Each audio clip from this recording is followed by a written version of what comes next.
আমরা সবাই জীবনে কামনা করি। কেউ ধন সম্পত্তির কামনা করি, কেউ ভালোবাসার, কেউ বন্ধুদের, কেউ নাম খ্যাতি আদি ইত্যাদি। এগুলো লাভ করার জন্য আমরা চেষ্টা করতে থাকি, পরিশ্রম করতে থাকি, কিছু সময় পরে অর্জনও করে ফেলি। কিন্তু সবকিছু অর্জন করার কিছু সময় পরে এরা রুষ্ট হয়ে যান, আমাদের থেকে দূরে চলে যান বা আমাদের থেকে কেড়ে নেওয়া হয়। এমনটা কেন হয়? এমনটা এই কারণে হয় কারণ মানুষের একটা দুর্বলতা আছে। কোনো কিছুই অর্জন করার পরে আস্তে আস্তে সে তার মূল্য, তার গুরুত্ব ভুলে যায়, তার জন্য চেষ্টা করা ছেড়ে দেয়। আর এটাই হলো সবথেকে বড় সমস্যা। ঠিক যেমন কোনো ব্যক্তি যিনি ধন অর্জন করতে চান তার জন্য কঠিন পরিশ্রম করেন, হয়তো ধন অর্জন করেও ফেলেন, তারপর আস্তে আস্তে ওই ধনের মূল্য ভুলে যান, উচিতভাবে তা প্রয়োগ করেন না, আস্তে আস্তে তার ধন তার সঙ্গ ত্যাগ করে দেয়, সমস্ত পরিশ্রম ব্যর্থ হয়ে যায়। সেই জন্য মনে রাখবেন, এই সংসারে কিছু অর্জন করা অত্যন্ত কঠিন ব্যাপার, কিন্তু তার থেকেও বেশি কঠিন হলো সেটা নিজের সাথে ধরে রাখা। তাই জীবনে যখনই আপনি কিছু অর্জন করবেন তার গুরুত্বটা বুঝুন, আর তারপরে সময় সময় তার মূল্য নিজেকে স্মরণ করাতে থাকুন। কৃতজ্ঞ থাকুন যে আপনার পরিশ্রম আপনাকে এই ফল দান করেছে, আর চিরকাল পরিশ্রম করুন, তবেই আপনি যেটা লাভ করেছেন সেটা আপনার কাছে থেকে যাবে। আসুন আর আমার সাথে ভালোবেসে বলুন, রাধা রাধা। এই সংসারে আপনার সবথেকে বড় বন্ধু কে? কেউ বলবেন ছোটবেলার বন্ধুরা, কেউ বলবেন মাতা পিতা, কেউ বলবেন ঈশ্বর। এবারে বলুন যে এই সংসারে আপনার সবথেকে বড় শত্রু কে? কেউ বলবে আপনার বিরোধী, সেই ব্যক্তি যে আপনাকে হিংসে করে, বা আপনার নিজের অহংকার, আপনার কুকর্ম। আমি বলবো যে এই সংসারে আপনার সবথেকে বড় বন্ধু হলো আপনার নিজের মন। এই চঞ্চল মনকে যদি আপনি নিয়ন্ত্রণ করতে শিখতে পারেন, তাহলে এর থেকে বড় বন্ধু এই সংসারে আপনি কোথাও পাবেন না। সেখানেই যদি এই মন আপনাকে বশ করে ফেলে, তাহলে সংসারে এর থেকে বড় শত্রুও আপনি কোথাও পাবেন না। সেই জন্য এই সংসারকে নিয়ন্ত্রণ করার চেষ্টা ত্যাগ করুন। প্রথমে এই মনকে নিয়ন্ত্রণ করতে শিখে যান, তাহলে এই জীবন নিজে থেকেই সাফল্যের পথে অগ্রসর হবে। আর তখন এই মন প্রসন্ন হয়ে বলবে, রাধা রাধা। এই সংসারে যদি আপনি শুভ কিছু অর্জন করতে চান, তাহলে দুটি পথ আছে। প্রথম হলো ধর্ম, আর দ্বিতীয় হলো কর্ম। কিছু ব্যক্তি এমন কথাও বলেন যে আমরা তো ধর্মের পথেই অগ্রসর ছিলাম, আমরা তো লক্ষ্যপ্রাপ্ত করতে পারলাম না, বরং আমাদের নিন্দা হলো। এবার এরকমটা ঠিক কেন হয়? এরকম এই কারণে হয় কারণ দেখতে গেলে ধর্ম সবসময় আমাদের এমন পথ দেখায় যেটা আমাদের একটা শুভ লক্ষ্য প্রাপ্তিতে সাহায্য করে, কিন্তু সেই লক্ষ্যে আমাদের পৌঁছতে হবে নিজেদের কর্ম দ্বারা। যদি আপনি ধর্মের পথে অগ্রসর হয়ে থাকেন, তাহলে আপনাকে কর্মও করতে হবে। যদি ধর্মের পথে চলেন কিন্তু কর্ম না করেন, তাহলে লক্ষ্যপ্রাপ্তি হবে না। ঠিক সেইভাবেই যদি আপনি কর্ম করতে থাকেন কিন্তু ধর্মের পথে না চলেন, তাও লক্ষ্যপ্রাপ্তি হবে না। মনে রাখবেন যে ধর্ম এবং কর্ম হলো একটি মুদ্রার দুই পিঠের সমান। এদের নিজের জীবনে আত্মসাৎ করুন এবং অগ্রসর হন। এই সংসারের প্রত্যেক লক্ষ্য আপনার হবে। আসুন আমার সাথে ভালোবেসে বলুন, রাধা রাধা। প্রত্যেক মানুষ জীবনযাপন করেন, কিন্তু প্রত্যেক মানুষ বেঁচে থাকার রসদ জোগাড় করতে পারেন না। তাহলে কি করা যায়? জীবনের রসদ কিভাবে জোগাড় করা যায়? কিভাবে আমাদের চেষ্টা করে যাওয়া উচিত? আমাদের কি করা উচিত? কিছু কাজ আছে যেগুলো আপনাদের করতে হবে। সর্বপ্রথম, জীবনে যখনই কোনো সমস্যা আসবে, তখন নিরপেক্ষভাবে তার সম্মুখীন হন। তা সে যে সমস্যাই হোক, সেটা সমাধান করার জন্য আপনাকে শুভ পথ নির্বাচন করতেই হবে। তারপরে যদি আপনার হাতে কখনো ক্ষমতা আসে, সেই মুহূর্তে আরো বেশি বিনম্র থাকতে হবে। আপনি ধন অর্জন করলে তখন অহংকার জাগ্রত হতে দিলে চলবে না। আপনি যদি শক্তিশালী হয়ে ওঠেন, তাও অহংকার জাগ্রত হলে চলবে না। জীবনে যখনই ক্রোধ হবে তখন নিজেকে নিয়ন্ত্রণ করুন আর ভেবে দেখুন যে যদি এই মুহূর্তে আপনি ক্রোধ দেখান, তাহলে তার পরিণাম কি হবে। এর ফলে কি কিছু শুভ ঘটনা ঘটবে নাকি অশুভ কিছু ঘটবে। শুধু এই কটা কাজ নিজেদের জীবনে আত্মসাৎ করুন, জীবন যাপন অত্যন্ত সহজ হয়ে যাবে। আসুন আমার সাথে ভালোবেসে বলুন, রাধা রাধা। ক্রোধ এ হলো এই সংসারের সব থেকে ঘাতক আবেগ। এই আবেগ আগুনের সমান। যদি কোনো ব্যক্তির মনে জাগ্রত হয়, তাহলে সামনের ব্যক্তিকে ভস্ম করার আগে সেই আগুন সেই ক্রুদ্ধ ব্যক্তিকেই ভস্ম করে দেয়। সেই জন্য এই ক্রোধকে নিজের থেকে দূরে রাখা অত্যন্ত আবশ্যক। কিন্তু তার অর্থ এটা নয় যে সেই রাগের কোনো মূল্য নেই। আগে হ্যাঁ, কখনো কখনো জীবনে এই ক্রোধের বহিঃপ্রকাশ অত্যন্ত প্রয়োজনীয়। যেমন একজন ব্যক্তি, তিনি অপরাধ করেই চলেছেন, আপনি তাকে সুযোগ দিচ্ছেন কিন্তু সে কথা শুনছে না। সে এই বিভ্রান্তি নিয়ে জীবন অতিবাহিত করছে যে সে যেটা করছে সেটাই হলো উচিত, আর এটাই ভেবে সে অধর্মের পথে অগ্রসর হচ্ছে। এমন একটা সময় ক্রোধের বহিঃপ্রকাশ অত্যন্ত প্রয়োজনীয়। যেমন শ্রীরাম ক্রুদ্ধ হয়েছিলেন, উনি অগ্নিবাণ সাধন করেছিলেন সাগরের প্রতি, কারণ সাগর নিজের অহংকারে মত্ত হয়ে কিছুতেই শ্রীরামকে লঙ্কা পর্যন্ত পৌঁছানোর পথ খুঁজে দিচ্ছিল না। যখন শ্রীরাম ক্রুদ্ধ হলেন, তখন সাগর ওনাকে পথ দেখালো। ক্রোধ প্রকাশ করুন, কিন্তু উচিত সময়, উচিত পরিস্থিতিতে, উচিত মাত্রাতে। আর কখনোই এই ক্রোধের আবেগ যেন আপনাকে নিয়ন্ত্রণ না করতে পারে। আসুন আমার সাথে ভালোবেসে বলুন, রাধা রাধা। সব থেকে শক্তিশালী শব্দ হলো নীরবতা এবং প্রসন্নতা। এই দুটি সব থেকে বেশি কঠিনও। এবার আপনি বলবেন, এতে কঠিনের কি আছে? না, ক্ষেত্র বিশেষে নিজে নীরব থাকা হলো অত্যন্ত কঠিন। আর তার থেকেও বেশি কঠিন হলো বিকট পরিস্থিতিতে নিজেকে প্রসন্ন রাখা। কিন্তু যদি আপনি এটা শিখে যান, তাহলে এই নীরবতাই আপনাকে জীবনে অনেক বড় বড় সমস্যার হাত থেকে বাঁচাবে। এই প্রসন্নতা আপনাকে বিকটতর পরিস্থিতি থেকে বেরিয়ে আসতে শক্তি যোগাবে। তাই এই গুণ আত্মসাৎ করুন আর আমার সাথে ভালোবেসে বলুন, রাধা রাধা। গীতা আর আমি চিরকাল বলা হয়, কর্ম করো, কর্ম করতে থাকো।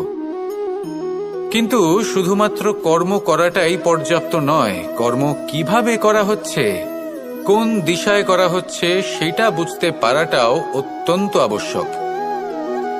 ভাগ্যের ভরসায় থাকবেন না।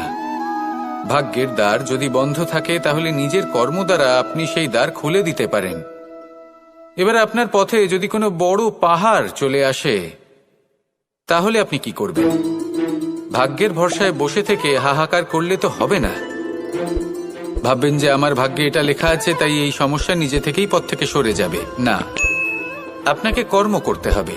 নিজের কর্মের দ্বারা এমন কোলাহলের সৃষ্টি করুন যাতে ভাগ্য নিজেই আপনার জন্য সেই দ্বার খুলে দেয়। কর্মের কোলাহল কিছুটা এমন হওয়া উচিত যে সেই বাধা যেন আপনার কোলাহল শুনে নিজে থেকেই আপনার পথ থেকে সরে যায়।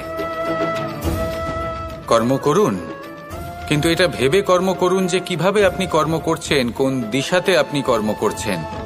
দিশাহীনভাবে আপনি যতই কর্ম করুন না কেন, কোনো লাভ হবে না। কখনো সৌভাগ্য লাভ করতে পারবেন না। কর্ম করুন, বুঝে শুনে করুন, আর আমার সাথে ভালোবেসে বলুন, রাধা রাধা। জীবনে যখনই আমরা কোনো বিশেষ মানুষের সাথে পরিচিত হই, তখন তার ব্যক্তিত্বের বিষয়ে আমাদের একটি নিজস্ব দৃষ্টিভঙ্গি তৈরি হয়। তা সে ভালো হোক বা মন্দ, আমরা নিজেদের দৃষ্টিভঙ্গি, নিজেদের ধারণা বানিয়ে ফেলি। কিন্তু আপনি কি নিশ্চিত রূপে বলতে পারেন যে এই যে আপনার দৃষ্টিভঙ্গি, সেটাই সেই ব্যক্তির পূর্ণ সত্য, সেই ব্যক্তি সত্যিই সেরকমই? না, আপনি সেরকম বলতে পারেন না, কারণ যে কোনো মানুষের একটি চরিত্র, একটি ব্যক্তিত্ব অনেক বছর ধরে তৈরি হয়, অসংখ্য অভিজ্ঞতা লাভ করার পরে তৈরি হয়। আপনি একদিনে বুঝতে পারবেন না যে সেই ব্যক্তি কেমন। এই ভুলটাই বেশিরভাগ মানুষ করে ফেলেন। কিন্তু যদি সত্যি কোনো মানুষকে বুঝতে চান, তাহলে একটু সময় দেওয়া খুব প্রয়োজন। সবার আগে প্রথম আলাপে সেই ব্যক্তি তো এটাই বোঝাবে যে সে কতটা শ্রেষ্ঠ, কিন্তু সে কতটা গুণী বা কতটা অপগুণী এটা বোঝার জন্য আপনাকে সেই ব্যক্তির কাছাকাছি থাকতে হবে। তিনি কতটা অহংকারী বা কতটা সজ্জন সেটা বোঝার জন্য আপনাকে সেই ব্যক্তিকে সম্মান দিয়ে দেখতে হবে। সেই ব্যক্তি কতটা লোভী বা কতটা সরল সেটা বোঝার জন্য তাকে ধন দিয়ে দেখতে হবে।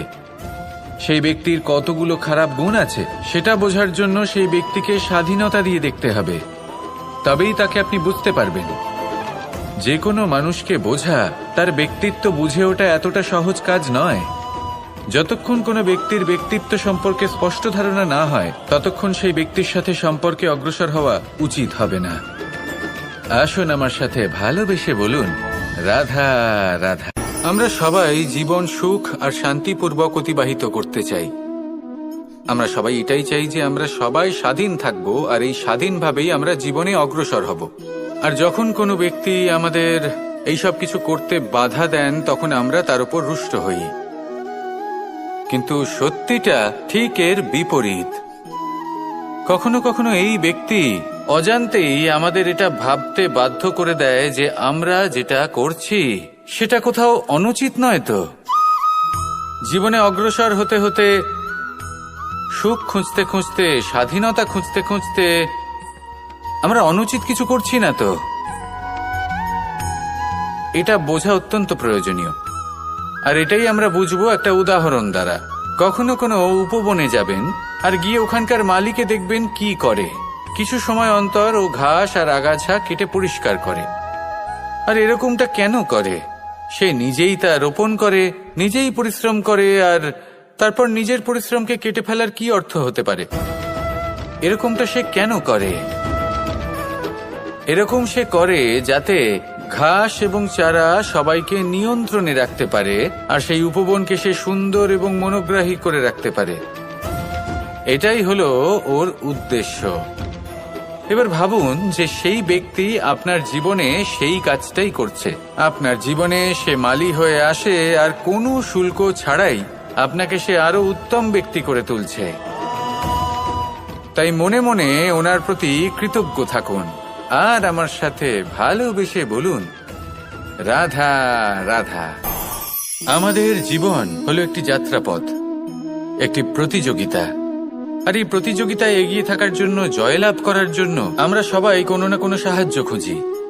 কেউ ঈশ্বরের শরণে যান, কেউ গুরুর কাছে যান, কেউ মাতা পিতার কাছে যান, আবার কেউ যোগ্য বন্ধু নির্বাচন করে নেন। আর হ্যাঁ, এনারা সবাই আপনাকে জীবনে অগ্রসর হওয়ার পথে সাহায্য করতে পারেন। কিন্তু এমন একজন ব্যক্তি আছেন এই সংসারে, যিনি এই সংসারে আপনাকে সবার আগে নিয়ে যেতে পারেন। আর সেই ব্যক্তি হলেন স্বয়ং আপনি, আর কেউ নয়। অর্থাৎ আপনি যদি চেষ্টা করেন, পরিশ্রম করেন, তাহলে আপনার বন্ধু, আপনার বান্ধব, আপনার পরিবার, আপনার গুরু আপনাকে সাহায্য করতে পারে, আপনাকে আরো অনেক বেশি প্রদান করতে পারে। কিন্তু যদি আপনার চেতনাই না থাকে, তাহলে কেউ আপনাকে এগিয়ে নিয়ে যেতে পারবে না। যেমন ছোট্ট একটা বালক যে সবেমাত্র হাঁটতে শিখছে, প্রথমে সে হামাগুড়ি দিয়ে চলতে চেষ্টা করে। তার মাতা পিতা তাকে দেখে খুব আনন্দ পান, তাকে উৎসাহও দেন। সেই ছোট বালক দাঁড়াতে চেষ্টা করে, হাঁটতে চেষ্টা করে, আবার পড়ে যায়, আবার উঠে দাঁড়ায়, আবার চেষ্টা করে, আবার পড়ে যায়। আর ভবিষ্যতে গিয়ে সে হাঁটতেও শিখে যায়, আবার দৌড়তেও শিখে যায়। এই সংসারে আপনি যে কর্মই করতে চান না কেন, যে স্বপ্নই আপনি পূর্ণ করতে চান না কেন, সেটা আরম্ভ হবে আপনাকে দিয়ে, আপনার কর্ম দ্বারা। তাই কর্ম করতে শুরু করুন। বাইরে থেকে সাহায্য পেতেই পারেন, তা সদ্ব্যবহার করুন, আর আমার সাথে ভালোবেসে বলুন, রাধা রাধা। জ্ঞান। এই সংসারের, এই জীবনের আধার হলো জ্ঞান। আমরা সবাই জ্ঞান লাভ করতে চাই, সামনে অগ্রসর হতে চাই, কারণ আমাদের লক্ষ্য পূরণ করাই হোক, আমাদের পথ খোঁজাই হোক, বা যে কোনো কাজ হোক, এই জ্ঞান আমাদের সাহায্য করে। এই জ্ঞান অত্যন্ত আবশ্যক, কিন্তু অনেক মানুষ এটা বুঝতেই পারেন না যে জ্ঞান কিভাবে অর্জন করা যেতে পারে, কিভাবে এই জ্ঞান লাভ করা সম্ভব হতে পারে, কি কর্ম করতে হবে, কোনটা ভাবতে হবে। ওনারা না রীতি জানেন না নীতি জানেন, সেই জন্য ওনাদের জীবনে জ্ঞান আসে না, তাই দুঃখী হয়ে পড়েন। আর এখানে বলি, দুঃখ পাওয়ার কোনো কারণ নেই। আপনার জীবনে জ্ঞান আসেনি, এটা কোনো লজ্জার বিষয় নয়। লজ্জার বিষয় হলো এটা যে জ্ঞান লাভের জন্য আপনি প্রস্তুতি নন, আপনি তৎপর নন, আপনি চেষ্টাই করছেন না।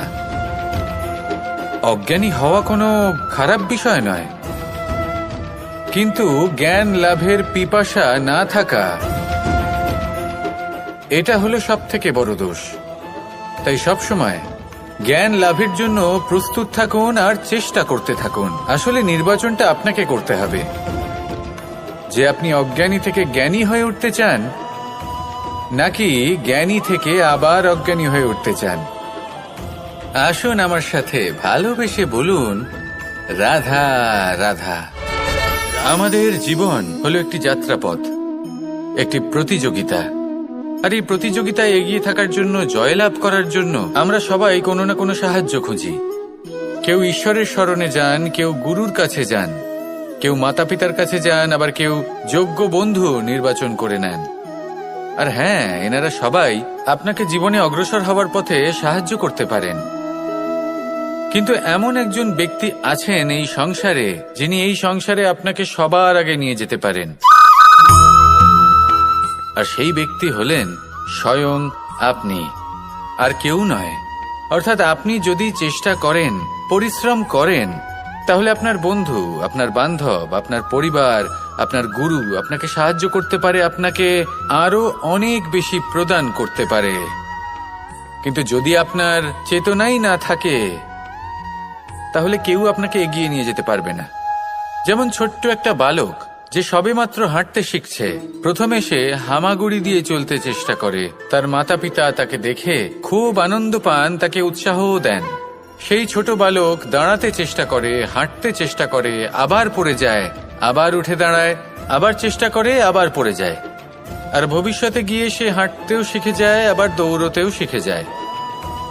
এই সংসারে আপনি যে কর্মই করতে চান না কেন, যে স্বপ্নই আপনি পূর্ণ করতে চান না কেন, সেটা আরম্ভ হবে আপনাকে দিয়ে, আপনার কর্ম দ্বারা। তাই কর্ম করতে শুরু করুন। বাইরে থেকে সাহায্য পেতেই পারেন, তা সদ্ব্যবহার করুন। আর আমার সাথে ভালোবেসে বলুন, রাধা রাধা। গঙ্গা ভারতের সবথেকে শক্তিশালী নদী, এমন একটি নদী যে নিজেই হলো একটি ইতিহাস। কিন্তু কখনো ভেবেছেন যে এই গঙ্গা নদীর প্রবাহ যখন গঙ্গোত্রী থেকে শুরু হয়, তখন তার উৎপত্তি কিভাবে হয়? হিমবাহ যখন গলে যায়, তখন একটি ফোঁটার জন্ম হয়। সেই ফোঁটাগুলোর সাথে আরো কিছু ফোঁটা যুক্ত হয়, তারপরে একটি ছোট ধারা উৎপন্ন হয়, সেটা বইতে থাকে। এর পরবর্তীতে আরো অনেক ধারা আরো অনেক ফোঁটার সাথে যুক্ত হয়ে যায়, আর অবশেষে একটা মহান বিশাল ধারা জন্ম নেয়, যাকে আমরা মহানদী গঙ্গা বলি। সেই জন্য এই কথা বলা হয়েছে যে একটি পাথর দিয়ে প্রাচীর বানানো যায় না। মহানদী গঙ্গা আসলে কি, যদি ভালোভাবে ভেবে দেখেন, তবে এ হলো অগুন্তি জলের ফোঁটার মিশ্রণ, যেটা আরম্ভ হয় একটি ফোঁটা দ্বারা। একটি ফোঁটা যা এদের সকলকে নিজের অন্তরে সমাহিত করে নেয় এবং এমন একটি যাত্রা শুরু করে যা পরবর্তীতে মহানদী গঙ্গার রূপ ধারণ করে। এর থেকে আমরা কি শিক্ষা পাই? এটাই যে জীবনে শুধুমাত্র পরিশ্রম এবং সমস্যার সম্মুখীন হওয়াটাই পর্যাপ্ত নয়, সেটা তো সকলকেই করতে হয়। প্রয়োজন হলো সারল্য। সারল্য দ্বারা সবাইকে নিজের অন্তরে সমাহিত করে নিতে হবে, তাদের সাথে চলতে হবে, অনেককে এক করে তুলতে হবে। এই প্রবৃত্তি যদি আপনি নিজের অন্তরে জাগ্রত করেন, তাহলে আপনিও গঙ্গার মতো মহান হয়ে উঠবেন। আসুন আমার সাথে ভালোবেসে বলুন, রাধা রাধা। যখনই আমরা মহাদেবের কথা স্মরণ করি বা ওনাকে পুজো করি, তখন আমরা বলে থাকি হর হর মহাদেব। কিন্তু এই গৌরব আরেকজন দেবীও লাভ করেছেন, দেবী গঙ্গা।